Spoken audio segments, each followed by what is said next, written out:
What's up, guys? Today I'm going to talk about 1993 D Lincoln cents. Together we will look into their mintage, value at different uncirculated conditions and find out most valuable specimens. Here I have the specimens: red-brown in lower mint state, and brown in AU condition. Red-brown specimen is crisply struck.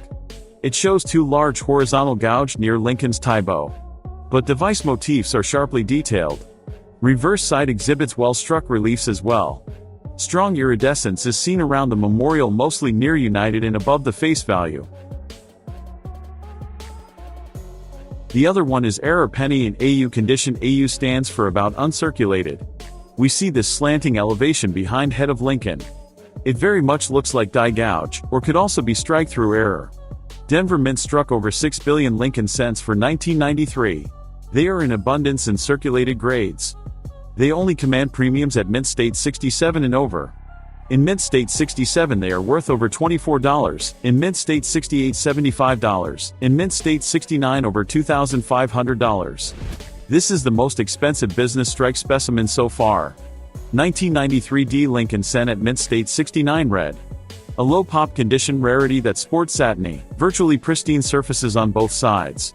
Otherwise pinkish red in shade, the luster assumes swirls of lilac rose color in the centers that provides a simply lovely look. Sold for $4,600 at Stack's Bowers auction. But the most valuable specimen is error coin. This 1993 D cent with dime reverse. US coins struck with dies of different denominations are extremely rare. A cent is 19 millimeters, and a dime is 17.9 millimeters, a difference of 1.1 millimeters or approximately 5%. Given the billions of cents struck annually at the federal mints, it was inevitable that an absent-minded worker would pair cent and dime dies. This lustrous gem shows the characteristics expected of a cent and dime mule.